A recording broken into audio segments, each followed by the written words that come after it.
এবং ভারতের আগ্রাসনমূলক মনোভাবের প্রতিবাদে আমাদের আজকের এই প্রতিবাদী পদযাত্রা এবং স্মারকলিপি পেশ কর্মসূচি ছিল। স্মারকলিপি আমরা এখন ইন্ডিয়ান হাই কমিশনে আমরা পৌঁছে দিলাম। আমাদের বক্তব্য খুবই পরিষ্কার। বাংলাদেশের স্বাধীনতা সার্বভৌমত্বের প্রশ্নে কোনো আপোষ নেই। বাংলাদেশের জনগণকে সবসময় ঐক্যবদ্ধ করে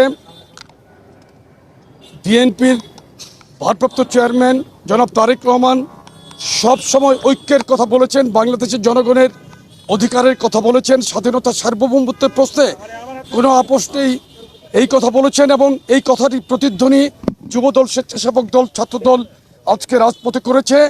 আমাদের এই প্রতিবাদ কর্মসূচি শান্তিপূর্ণ কর্মসূচি ছিল।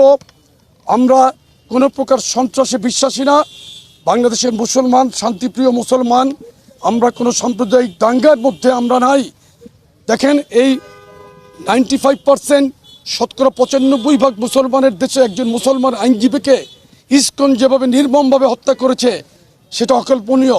তারপরে এই দেশের মুসলমান কিন্তু সর্বোচ্চ ধৈর্য ধারণ করেছে, সংযম দেখিয়েছে। কিন্তু ভারতে প্রতিনিয়ত মুসলমানদের উপর নির্যাতন হচ্ছে। শ্বশ্রমণ্ডিত বৃদ্ধ মুসলমানদেরকে তারা দাড়ি টেনে ছিঁড়ে ফেলছে, গোশত রাখার অপরাধে মানুষকে মেরে ফেলছে। এই সমস্ত উগ্র সন্ত্রাসী ভারতীয়দের প্রতি আমরা তীব্র ধিক্কার এবং নিন্দা জানাই। পাশাপাশি বাংলাদেশের সীমান্তে ভারতীয় বাহিনীর গুলিবর্ষণ করে যে হত্যা করছে তার তীব্র নিন্দা জানাই।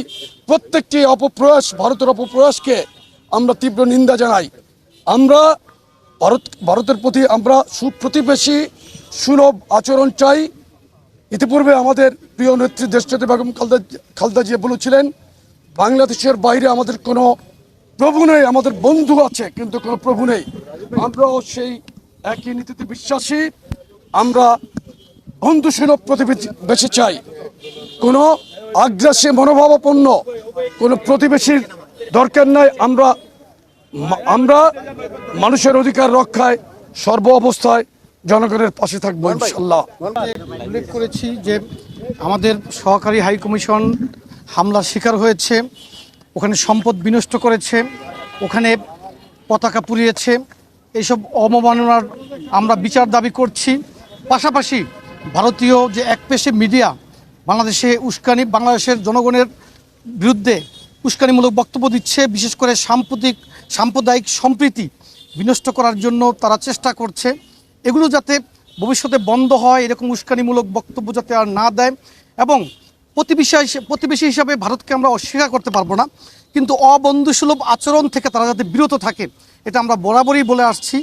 যদিও দুর্ভাগ্যজনকভাবে স্বাধীনতার পর থেকে আজকে পর্যন্ত বিভিন্ন রকমের এই আগ্রাসন ভারত আমাদের উপর চালিয়ে আসছে।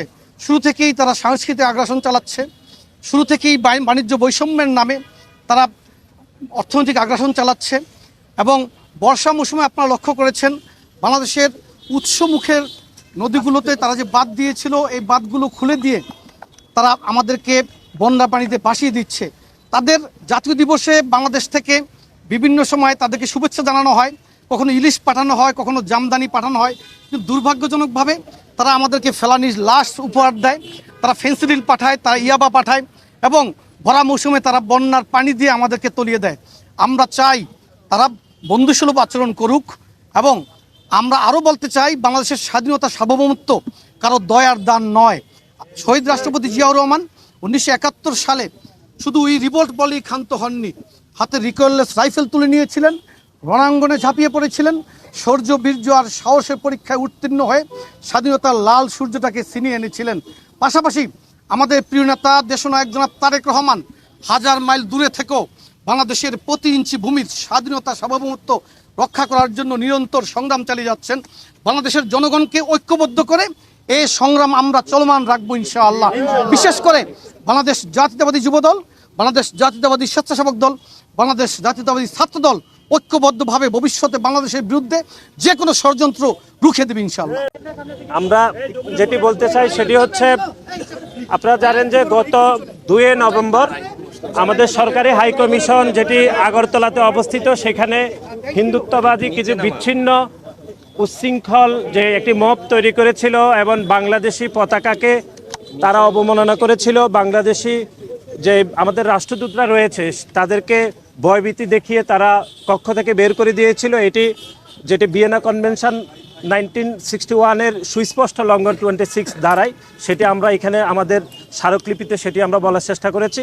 আর এর আগে আপনারা দেখেছেন যে কলকাতা হাইকমিশনেও তারা ভয়ভীতি দেখেছিল 28শে নভেম্বর। এর আগে আপনারা দেখেছেন যে পশ্চিমবঙ্গের মুখ্যমন্ত্রী মমতা বন্দ্যোপাধ্যায় শান্তিরক্ষা মিশনের যে আইন, সে আইন বিষয়ে তিনি কোনো ধরনের জ্ঞান না থাকা সত্ত্বেও তিনি বাংলাদেশে শান্তিরক্ষা মিশন পাঠানোর জন্য একটি ভুয়া বিবৃতি দিয়েছিলেন।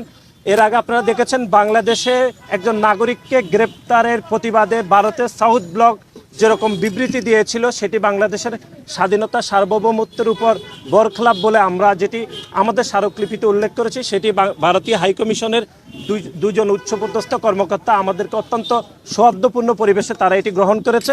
আমরা বাংলাদেশের জনগণের কথা, বাংলাদেশ জাতীয়তাবাদী ছাত্রদল, যুবদল এবং স্বেচ্ছাসেবক দলের যৌথ অংশীদারিত্বের ভিত্তিতে যে একটি শান্তিপূর্ণ পদযাত্রার মাধ্যমে আমরা সেটি ভারতীয় দূতাবাসকে জানিয়ে দিয়েছি এবং বাংলাদেশের মানুষের প্রতিবাদটি আমরা এই আজকের এই পদযাত্রা এবং স্মারকলিপির মাধ্যমে ভারতীয় সরকারকে আমরা জানাতে সচেষ্ট হয়েছি। ধন্যবাদ।